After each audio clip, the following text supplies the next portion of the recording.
everybody, and a very, very big welcome to our iStore Meets session on iPad setup. My name is Demi, and I am going to be presenting this session to you today. I'm excited to show you all the different things that you can do when setting up your child's iPad, just to make it the best possible setup for you as a parent. So this session is brought to you by the iStore and is in partnership with Think Ahead. Think Ahead works in partnership with schools to support them in their 21st century teaching and learning journey.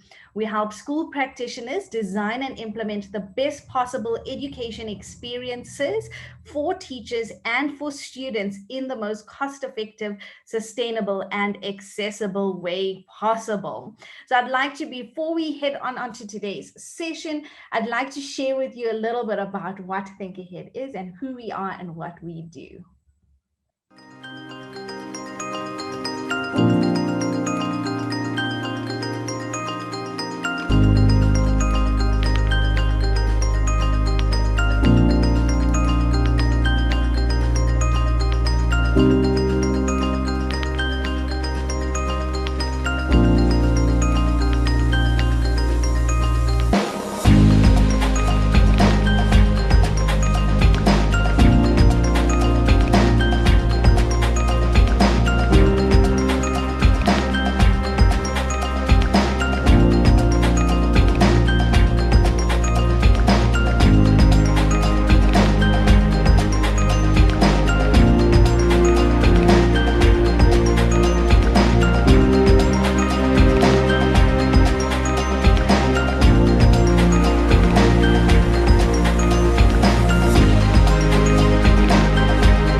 Okay, I will share that information with you again at the end of the session. If you'd like to get in contact with us or learn more about what we do or look into any of our offerings.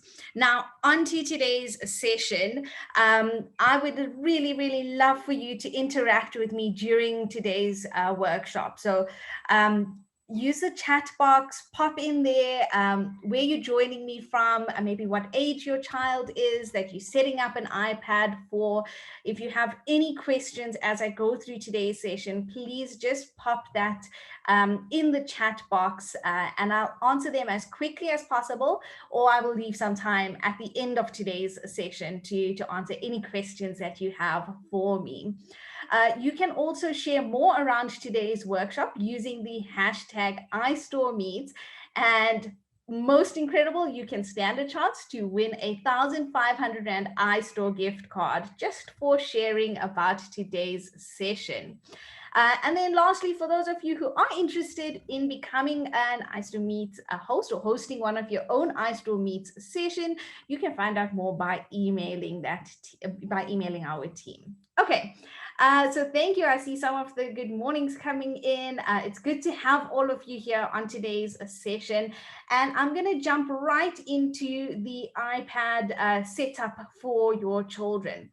Now, today's session, I'm going to explore some of the key considerations you should think about when setting up your child's iPad. And in this, we're going to explore the Apple ID, what it is, how it's used, how you can make sure that it's safe for your child.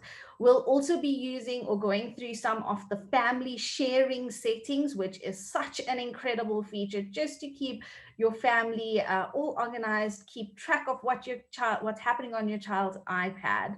We'll then look at screen time restrictions, how you can add these, how you can basically share these and just make sure that it's safe. Okay, so Okay, so on to the Apple ID. What is this Apple ID? What does it do? And how can you make sure that this is being safe for your child? Now, the Apple ID is what you use to manage everything on your device. It is used to store content on iCloud. You use it to download apps from the App Store, books. You use it with music, Apple Music, if you're using that app. And really, really manages everything to do with your device. So that actually just tells you how important this Apple ID is.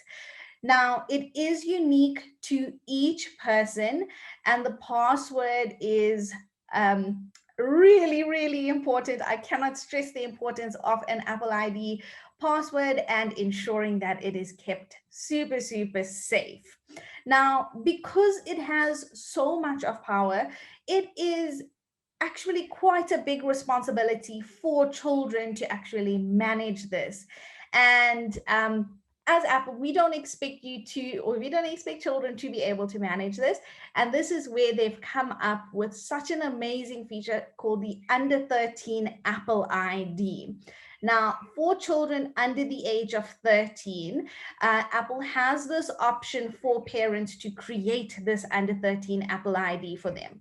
Now, this is done for various reasons, one of them being that technically children under the age of 13 are legally not allowed to have an email address. There are some exceptions, and these are like Microsoft Education email addresses or Google Education or managed Apple IDs. And this is generally given to them by a school. So for children that are under the age of 13 that don't have an email address from school, the under 13 Apple ID is perfect for them. It's really comes built in with signing up for this Apple ID. It really helps to filter out spam. It ensures that content from the App Store, the bookstore, the music store is all age appropriate content. Now, with this under 13 Apple ID, you also get an incredible feature called Ask to Buy, and I'll share a little bit more about Ask to Buy in a moment. Really important as well is a lot of the times parents, once their children are at the age of 13, still want to have these security features in place. And it is completely and totally possible. I will share with you how you set this up and how you do this for children over the age of 13. The under 13 account just makes it simpler because it automatically sets all these filters in place. Now, what happens when your child reaches the age of 13? It doesn't mean that everything becomes open to them again. It just means that all these filters, all these settings that are put in place, you now get the option to adjust them, to change them, to just shift it up a little bit. And you as a parent can decide how you'd like it to adjust, if you'd like it to adjust in any case. Okay, now it is super important to know that the under 13 account is set up in family sharing. That means a family member has to go into their device, has to go and sign up for a family sharing account, and it's super simple. I'll show you in a moment how you're going to do that. And there you can create this under 13 Apple ID. Okay, so let's look a little bit into family sharing, what it can do for you and how you can set it up. Now, when you head into your settings on your Apple device, be it your iPad or your iPhone, you can go down to the bottom on your name and go to family sharing. Now, once you click on family sharing, if it's the first time you ever setting this up, it will tell you, it will give you step-by-steps how to set this up and what family sharing actually does entail. Now, when you click on family sharing and you go into it, you can then start adding family members. And I'll talk to you about what's the benefit of adding these family members. Now, essentially, family sharing brings harmony to your family's digital life. So Dawn, you can do this on an iPad, you can do this on an iPhone, or you can do this on a MacBook. So you can do it on any 3 of those devices. You can set up family sharing. Now, each family will start with an organizer. So this is the person that is going to set up this family sharing account. That organizer can then add up to 5 other family members. So you can have a family consisting of 6 people, yourself included, as the organizer. And each family member can have up to 10 devices linked to their Apple ID. Now, the nice part about this is every family member, no matter what age they're at, can have their own Apple ID that they will then carry with them for the rest of their lives on their Apple devices. Now, using family sharing for your child's for a child's account just allows you as the parent or the organizer to monitor and to control screen time restrictions. You can use, like I mentioned, that ask to buy feature, which I'll talk to you about in a little bit, which essentially allows you to see what apps your child is trying to download and then choose whether you want to approve whether they download it or not. Now, in family sharing, so I'm going to head into my family sharing account, and you can see here I've got just 2 members. It's myself and my husband, and he's the organizer. I am added as an adult. Now, in family sharing, you can add 3 types of accounts. You can add an adult account, which enables that family member to have some of the benefits of family sharing, which I'll talk to you about. But they are completely independent. The organizer cannot monitor screen time for them. They cannot set screen time restrictions. They are an independent family member. You then get a second family member that you can add, which is given the title of parent or guardian. Now, what that allows is it allows that parent or guardian to have the exact same permissions as the organizer. So you can set up your husband or your wife as a parent or guardian, and they can then also choose to add screen time restrictions for a child's account. They can monitor what's happening. They can approve purchases using Ask to Buy. And then the last type of account you get is a child's account. And this is a completely monitored account. So this is where, when setting it up for your child, you would be able to set screen time restrictions. You would be able to see what they're doing on their devices using a child's account. Now, it's also really important, I stress this right at the beginning, that when you are setting up a family sharing account, the organizer, the family's organizer, is the person who manages essentially the family. And managing the family also entails linking up their credit card to doing things like buying apps on the App Store. So it is something that you have one card linked to the entire family. But if you have other adult family members that you don't necessarily want using your banking, they can also add in their own iTunes vouchers and use those instead of using your credit card. So that's something really important to know. Now, what features can be shared on family sharing? What does it actually allow you to do besides just monitoring your child's devices? You are able to share things like app purchases. So if you buy a really nice drawing app that you'd like to share with your child, you can do that using family sharing and pay for one license and share that with the rest of your family. Okay, I see a question. Yes, so Jordan, you can actually change a family member's account type from an adult to a parent or guardian. Unfortunately, the child's account will stay a child's account because you add in their date of birth. So if they're under 13, it will always be an under 13. But for adult accounts, you can change it between an adult and a parent or guardian account. Okay, so among the other things that you can share, including your purchase sharing and location sharing, which I'll talk to you about a little bit in Find My, which is amazing. You can also, like I said, for child accounts, turn on Ask to Buy and use screen time. Okay, Pippa. Yes, so if you do have an existing Apple ID account, you can just turn on and set up family sharing. So you don't have to create a new one. If you are creating a new one for a child, right at the top there, you'll see under my name, I can add a member.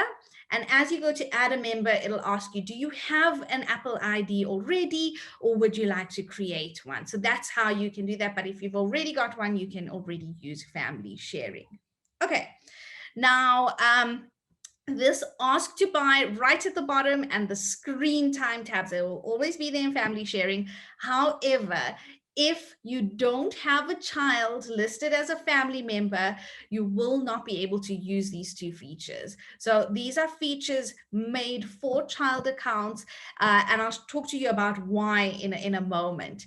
Now, Ask to Buy, essentially, when you switch that on, you can see on this page, I've got it turned on, and you can see all the children that are listed that this feature is enabled for. What this does is, as soon as a child goes into the App Store, the bookstore, the music store, if they go into Apple TV and they want to purchase something or download something, you get a message on your device. So they can be sitting at home, you can be at work, and you will get a message that your child is trying to download this or purchase this.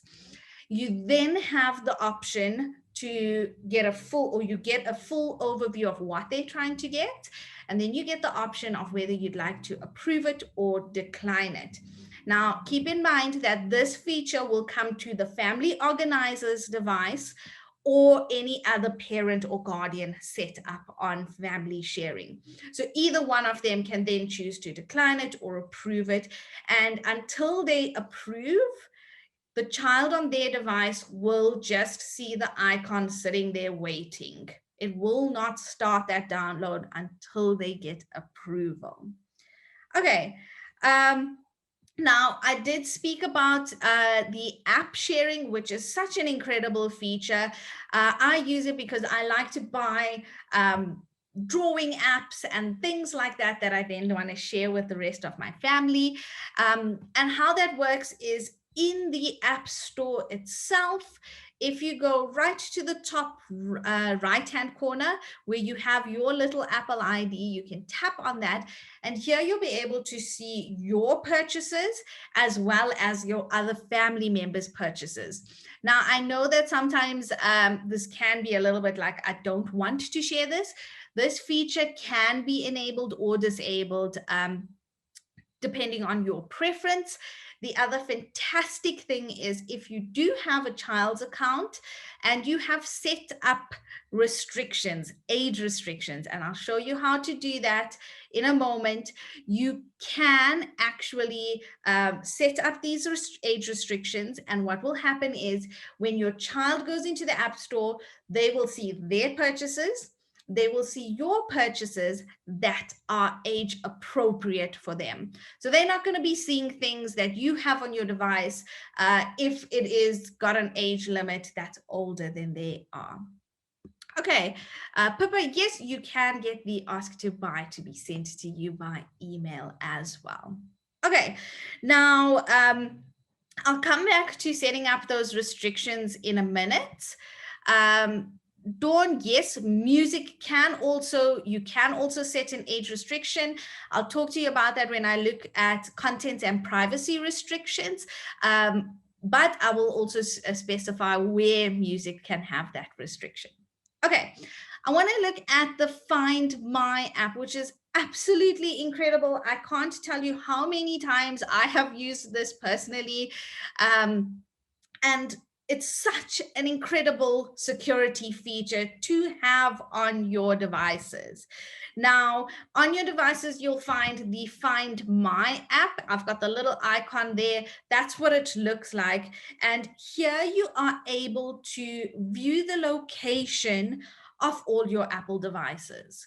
So if you have an Apple Watch and an Apple TV, you can view those locations using the Find My app. Now, it tracks these locations based on your Apple ID. So if you use your Apple ID to sign into your MacBook and your iPhone and your iPad and an Apple TV, you will find all those devices. You'll see all the location for those devices. Now, benefit for parents on this one is if you've set up family sharing and you have a child's device, you will also be able to see. So you'll see right at the bottom, I've got people, and then I've got devices at the bottom tab in the left corner. Now there you'll be able to see different Apple IDs if they have allowed this location sharing, and then all your devices. Now, yes, it's really cool to be able to see where your devices are, especially if you've kind of maybe lost track of them a little bit. Better than that, what Find My does is it gives you specific details. Now, it's really important to know here that Find My works when the device is connected to an internet connection. And that could be through a SIM card, it could be on a Wi-Fi, but it needs to have that connection to be able to pick up where it is. You can also then choose to play a sound on the device if you're trying to locate it and you're not sure where to find it. It connects to Apple Maps, which is super cool and gives you directions to how to get to your device. And then really, really incredible feature is the Mark as Lost feature. Now, you can activate this if you do lose a device. And the nice thing about it is it basically locks your iPad. So all your information is kept safe. It's all kept private. Nobody can try and get into it. And then bonus on top of that, you can add in a little message that would pop up if somebody finds this device. It would pop up with a contact number or something so that they can return it to you. Again, if it's completely lost and unable to be found, last option that you have here is to be able to erase that device. Okay, so I see a couple of questions I'm going to try and answer quickly. Does the child get a notification if you decline the app purchase? What they would see is then that download, they usually waits with the circle, will disappear. They won't be able to download it. So they will see that they're unable to download it. Yes, Michelle, you can add your MacBook to the list of devices. So if you have a look at that little screen of mine there, it's pinpointing my MacBook as the main device. That's what I clicked on. And then you can see the little icon for my iPhone. And behind that is a little icon for my iPad. So you can add all your devices, all your Apple devices in Find My. It's such an incredible feature because I've used this endlessly. What also is another incredible way to use Find My, and my mom-in-law loves this to bits and pieces, is when we visit her and we're driving down to visit her, she tracks our location so she can see where exactly we are and how we're progressing on our trip. So lots of features for parents. It's such an incredible feature to just be able to monitor where that device is at all times.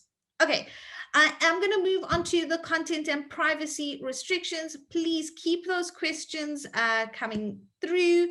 I see there's one more I want to just answer here. Coming back to purchase sharing, can purchases be shared with family members if an adult purchases using an account credit or a separate credit card? Yes. So Jordan, Purchase sharing works with what apps was purchased on the specific device. It doesn't matter how they were purchased, whether they were purchased using an iTunes gift card, whether they were purchased using the family sharing credit card. It shares the apps that have been purchased or downloaded on your device. Okay. Right, so on to the parental controls and restrictions. And this we're going to look at screen time, what that can offer to you. We're going to look at downtime. We're going to look at app limits, and we are going to look at content and privacy restrictions. Okay. Now, the first thing that I wanted to look at is screen time. Again, this can be found in your settings tab. If you go into settings and scroll a little bit down on the left-hand side, you'll see a tab for screen time. Now, screen time at first glance gives you or lets you see the daily average amount of time spent on your device. Now, as a family organizer or as a parent or guardian, if family sharing is set up, you can view the screen time usage from your own device for your child's device. I'm going to explain that a little bit.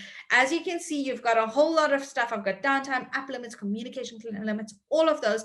Underneath where it says use screen time passcode, you would then find the family members that are children. You'd find their names there, and you can tap on their names and then view their screen time information. So everything that I'm going to talk to you about from now onwards, you are able to view for yourself as well as for your child. And you can set this up for yourself as well as for your child from your own device. You don't need their device to do this if their accounts are linked in family sharing. Now, it's really, really also super important. I know there's so many important things I share here, but they're crucial things that just needs to be in place for these features to work at their best. Now, the first one is using that screen time passcode. So you can set limits, you can block content, but if a passcode is not used for screen time, all of these settings can be changed by your child. So please keep that in mind, that in order for these settings to be secure, for them not to be altered, not to be changed, you need to, one, have a screen time passcode, and secondly, you need to make sure that that passcode is super, super, super safe, and it's kept far, far, far away from your children. If they get a hold of that code, they can go and change these settings. Now, often we get asked, sometimes there's now an Apple ID you've got to remember. You've got to remember a screen time passcode.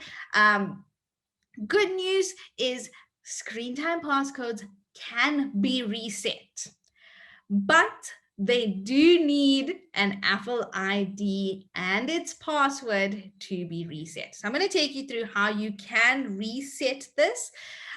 So just keep in mind that that Apple ID, because it manages everything, is like the most important thing. You will even use it if you need to reset your screen time passcode. If you forget your screen time passcode, you can reset it with your Apple ID. Here's how. In Settings, tap Screen Time. Tap Change Screen Time Passcode. Then tap Change Screen Time Passcode again. Tap Forgot Passcode. Enter your Apple ID and password.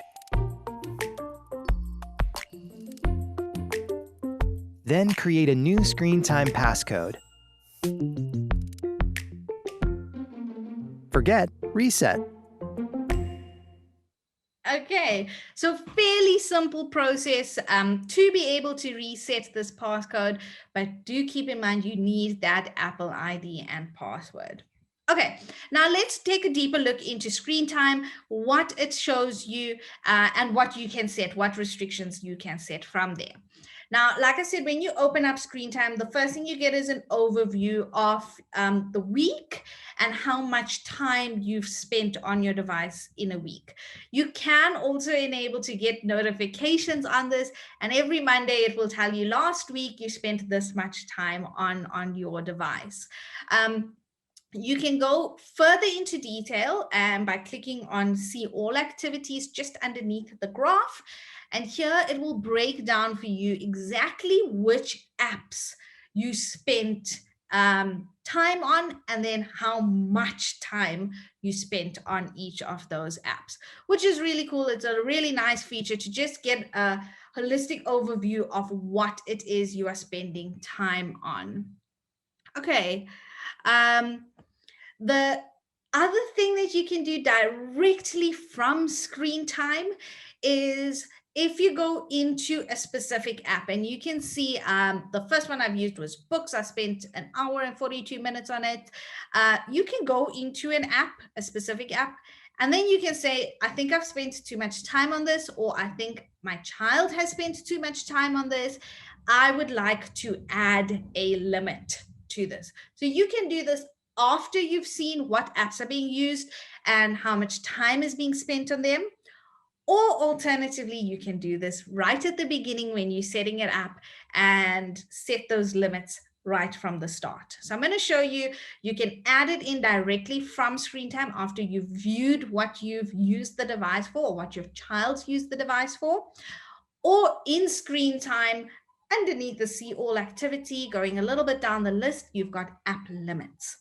Now, when you head into app limits, what this does is, or when you tap on add limit, it's going to give you categories of apps. So what your device tries to do is it looks at all the apps that you have on this device and it tries to put them into some nice categories for you. If it finds an app that it can't really put into a category, it'll put that towards the bottom of the list. Now, you can decide to either set an app limit for an entire category of apps. So if I go to social, any social app that I have on my device, that the device is seen as a social app, you can set a limit for that. You can choose the categories and edit these categories a bit by tapping on that little arrow at the end of the line. So tapping on the arrow, you can see an exact breakdown of which apps fit into each category. You can also then choose specific apps, just one specific app that you want to set a limit for. Now, once you select either the single app or the category of apps, it will ask you how much time do you want to allow on this app. And this is per a day. So it's always set per day. Now, you can set an hour on a category of apps. And what it will do is it will track in, say, the social category. I've got Facebook and WhatsApp and Instagram. I've got those 3 apps. It will track how much time I spend on each of these apps, and combined when I reach my limit, my time limit, it will basically lock those 3 apps, all 3 of them. So I can spend an hour on Facebook and it will lock everything if that's my app limit. Or I could end up spending half an hour on Facebook, 20 minutes on WhatsApp, and 10 minutes on Instagram, and then it will lock everything. So it looks at the entire time spent on a category. Now, when they reach this limit, when this limit has come to play, they would get then a pop-up on their screen that says you've reached your time limit on this specific app. From here, if a screen time passcode is used, they can then do the ask for more time and enter in a screen, and then it will ask them for that screen time passcode. If no screen time passcode has been used, it would just tell them you've reached your time limit, and they can just dismiss it. They can just close it up and then use the app as normal. This is why we stress for children accounts, use that screen time passcode. You then have two options after this. If they've reached their limit, they can come to you, ask for more time, and you can then add in this passcode and approve more time for an extra hour, for extra 15 minutes, or for the rest of the day. What happens is if you approve it for the rest of the day, when the new day comes around, that app limit comes right back into play. You can also then choose to say, no, you had a dedicated amount of time, not today, you need to stop. What then happens to those apps is the little icons that sit on the home page or on their screen will be grayed out. It just becomes grayed out. They can't tap to go inside the app. If they open up the app, it's going to pop up that you've reached your time limit. So the app becomes it becomes unusable. They won't be able to use it until the new day comes around. Another really, really great feature that helps you setting in these limits and these restrictions is downtime. Now, what downtime does is, and this is perfect for things like setting bedtimes or setting times when devices shouldn't be used. Here you can schedule every single day of the week or custom days. You can have weekdays a certain time and weekends a certain time. And you can say from 8 o'clock at night till 8 o'clock the next morning, you don't want your child to be using this device. Again, what that does is when 8 o'clock comes around, all the apps become grayed out. None of them can be used until the downtime is finished the next morning. Now, it's such an incredible feature. We do often get asked, and I know this was a thing when kids could still go sleep over at their friends, is they want to be able to contact their children, but they don't want them to be able to use like games and stuff after a certain time. With that, you can set always allowed apps. And this is very specific. I love how it's set out here because more than just always allowed apps, you can set which contacts in specific you want to be able to use these apps. And what this does is when downtime kicks in, if you've always allowed, you'll see on my little, on the screen here, I've always allowed messages, FaceTime, and maps. Now, what that does is that these are not affected by downtime. They're not affected by app limits. I can further go and stress, and I can say that I only want a parent or a guardian to be able to contact this device during downtime. Now, what would happen is if a friend is trying to message, the message will not come through. However, if a parent, if that contact is trying to message that you've stated, those messages would come through. So it's really just trying to balance out, shutting out everything as opposed to allowing certain things to come through. You can also do this using communication limits. So here you can say during screen time, who do you want to be able to contact this device? And during downtime, who do you want to be able to contact this device? Now, the part where it says during screen time, if you have any screen time restrictions enabled, that would be essentially all the time who can contact these devices. Okay, so it's such a nice feature to have, such a nice way to just monitor how much time your child is spending on their devices and just enabling and setting up these boundaries and these restrictions. Okay, I am on to, it's going to be my last section that I look at. It's one of my favorite ones because there's so much you can do. And this is the content and privacy restrictions. Now, Once you go into content and privacy, here you can block certain things. Here you can say, what content do I actually want to allow to come through on this device? So like I mentioned right at the beginning, if you have an under 13 account with an Apple ID, an under 13 Apple ID, these content and privacy restrictions automatically get added. So it will make sure that only under 13 books come through on the bookstore. Only under 13 music comes through on the music store. You can further go into these settings and set what it is you would like. You can go into detail. You can see there is so many different privacy settings. You can actually choose what you would like changes to be allowed to. You can choose which content you want to come through. Two things I really, really want to highlight. The first being the iTunes and App Store. Here, and App Store purchases. Here, I always recommend to parents to do two things. The first thing is to not allow in-app purchases. And the second thing is to always require a password.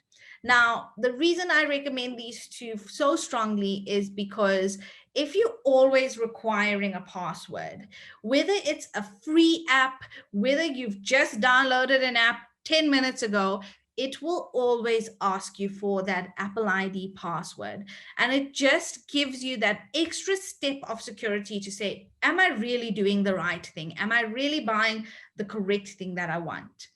The other thing with in-app purchases is that it's very often easy, especially in games, to just tap on something and it will purchase an extra bag of diamonds so that you can get to the next level.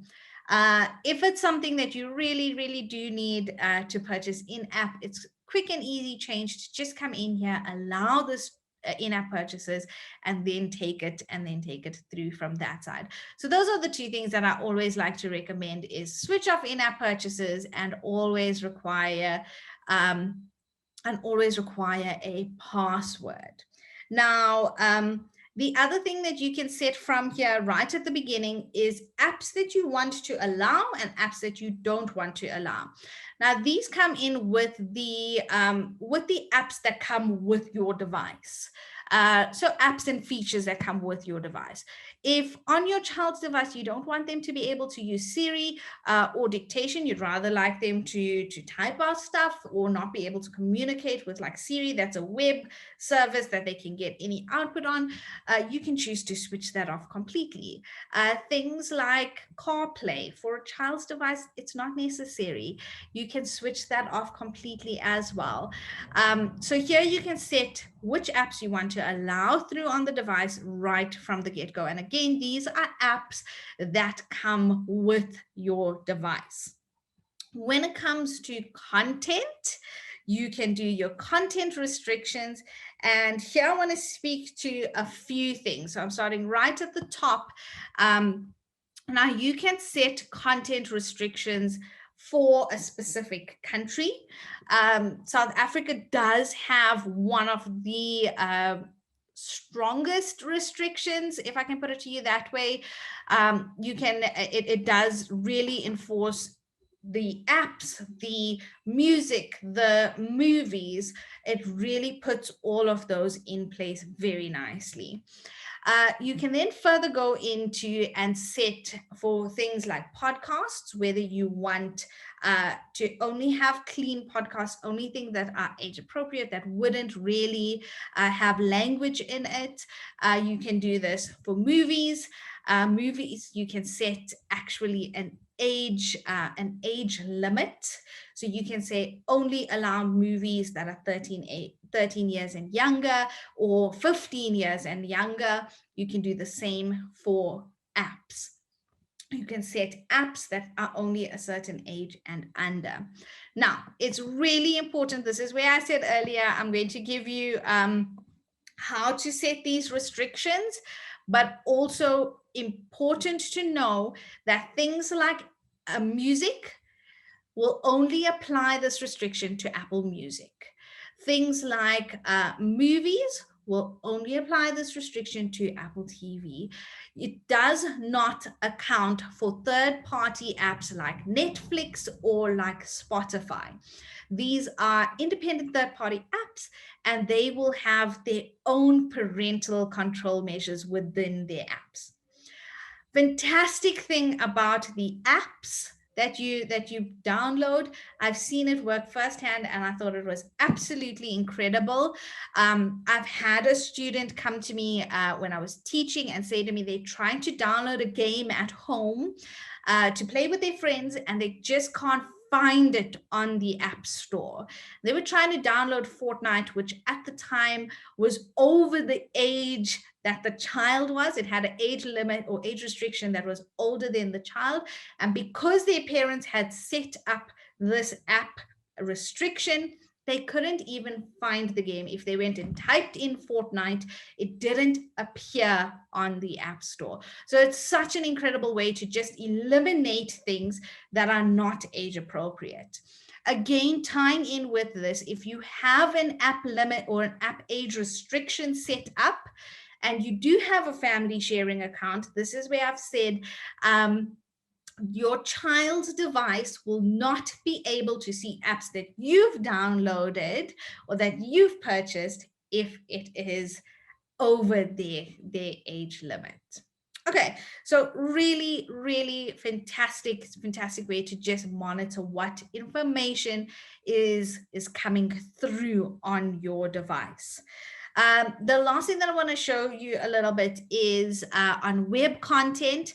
Now, with the in-content restrictions with web content, there is a limited amount of things that you can do with this. You can restrict adult websites. You can also allow only specific websites. You can also block specific websites.